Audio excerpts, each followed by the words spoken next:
the body to react in different ways.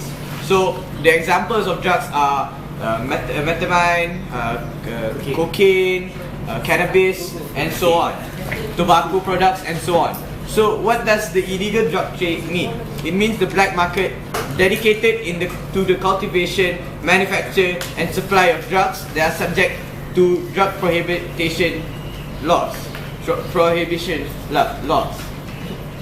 So what does black market mean? Black market means that it's a separate market from the government, which means that in the black market, the government is able to control or tax the market accordingly. The black market, the government is able. It's not able to. Not able. So, example for in this situation, if a company, for example, has a profit of 10 million ringgit, the government is able to tax that company 5% or accordingly.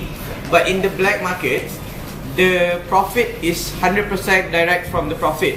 So there is no taxation, and you are able to fully export and import what you are intend to do.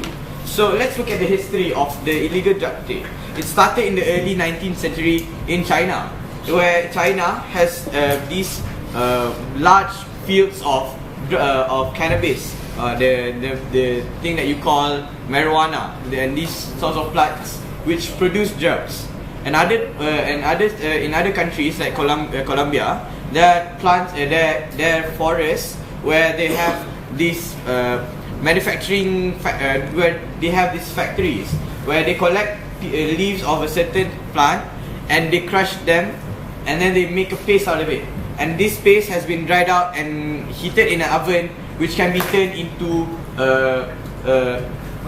a powder. Yes, this powder is called cocaine, and it has it makes your brain addicted to that substance and causes your brain to malfunction in certain ways. So let's continue. Opium is also the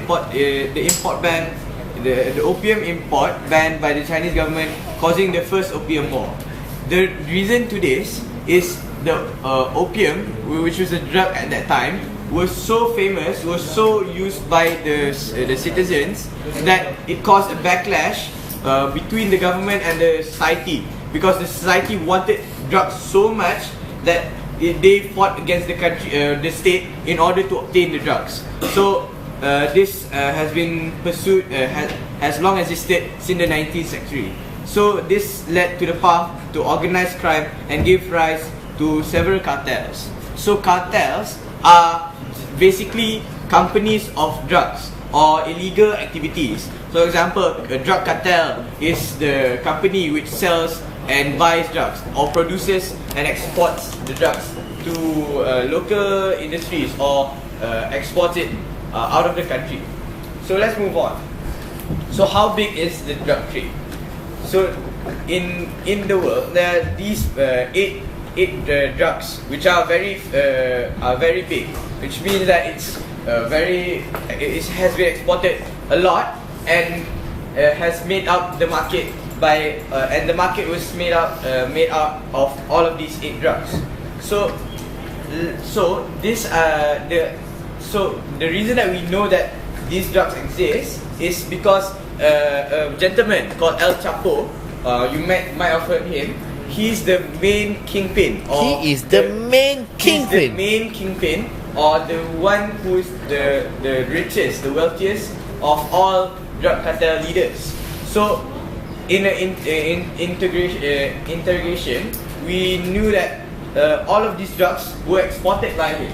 So, for example, all of these meth, cannabis, heroin, hallucinogens, ecstasy, and so on. So, all of these drugs has been exported by El Chapo. So now let's proceed with. So basically, this is how much the world uses drugs. So these numbers are the users, or the number of people who use these drugs. So let's not look at the African or according to the regions. So now let's look at the global scale. 159 million people use cannabis. and this data was collected during 2008. So at that moment, 160 million people are using drugs, using cannabis, and that's only counting in cannabis. In Malaysia, we have 27 million people. The population of Malaysia is 27 million people. So just imagine 4 times of that using drugs. So so that equals to a lot of money, because cannabis is not something you can buy for 2 or 3 ringgit. 1 kg can cost up to 400 ringgit in the black market. So when we seize drugs, that's why it will amount to 2 million ringgit exported and so on. So that's the price of a drug. And this can also and different drugs have different prices in the black market, which you can research on your own. So let's move on. So let's compare these businesses or cartels to already existing businesses. So for example, the cocaine industry is valued at $88 billion, while the opiates industry is also valued at $65 billion. Both of these drugs are 153 times bigger than the illegal weapons trade, which is the selling of guns and ammunition. So would you believe that drugs has the drug trade is 153 times bigger than the illegal the criminal firearms trade? So by value, we believe that the main 3 sources of drugs come from 3 countries: Afghanistan, Colombia, and Peru. Colombia especially is the birth of the term magical realism, where something that is too real or something too beautiful has been intervened by something that's unbelievable. So would you imagine Colombia, which is a clean country where there is no corruption and so on, has been the main source of cocaine. And one of the reasons why Colombia is the biggest exporter of cocaine is because an individual called Pablo Escobar. So he exported a lot of cocaine, and I can tell you further on in the next slide. So there are different methods of transporting and trafficking drugs. Since you aren't able to fly to, for example, from Malaysia, you aren't able to fly to Singapore with a bag of drugs, you're probably going to get your products are probably going to get seized, and you're going to be in jail. So let's look how they are able to export and traffic the drugs. So one of the ways that Pablo Escobar is able to traffic drugs is that he rented 3 40-ton lorries, which can which can carry a lot of drugs. So in these lorries, he filled the trucks with potatoes and the main export of Colombia to the neighboring countries. So in the potato sacks, in the tires and oil tanks, they filled up all of those cavities and space with cocaine. And per trip, he was able to traffic 250 kgs of cocaine. So 1 kg of cocaine at that time was 25. It was around $2,000 to $3,000. So would you imagine that every day he was able to make at least 6 to 7 trips per day, and he did that for 1 year. So you can do the math and calculate how much money he did at that time. So this is the drug expenditure. So let's move on. So now let's recognize the kingpins that play an important role in the drug trafficking society. So there's El Chapo Guzman, Zenli Wegon, and Pablo Escobar.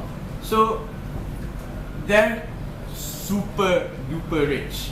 They're like this. You can see how Pablo Escobar has to spend at least $20,500 a month just to buy rubber bands. Because he has so much money, he has to keep his money in his house. So he has to tie all of those, all of the money using rubber bands and store it in his house.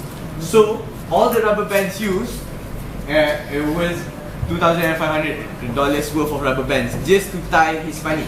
Other than that, there was a point where he had so much money, he literally buried the money.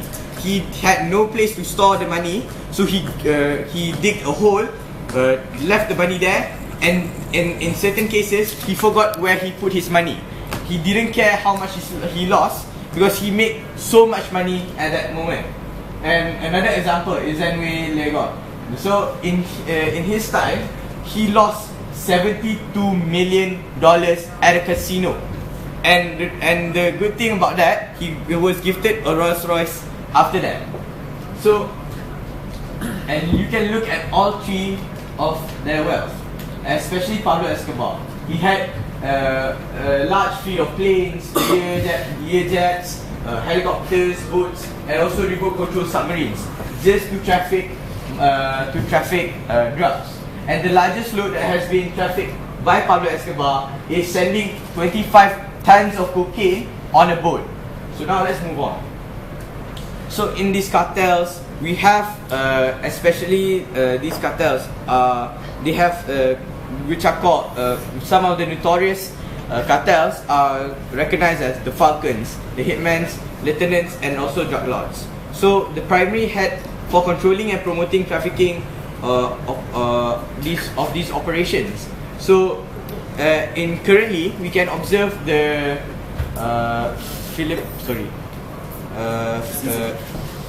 Vietnam, the Rodriguez Duterte's war on drugs. Philippines.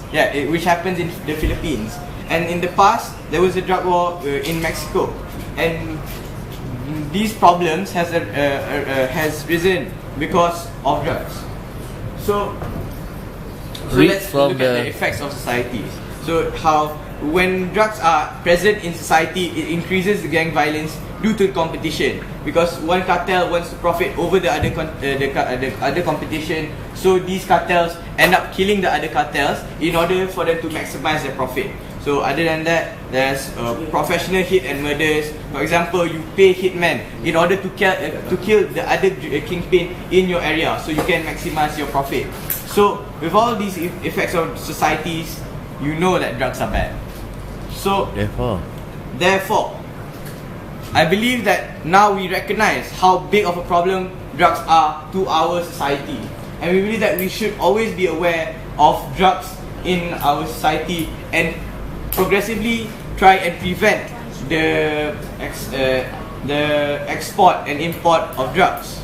So now I hope that all of you are aware of this problem and will take action. Thus, I end my speech. Thank you.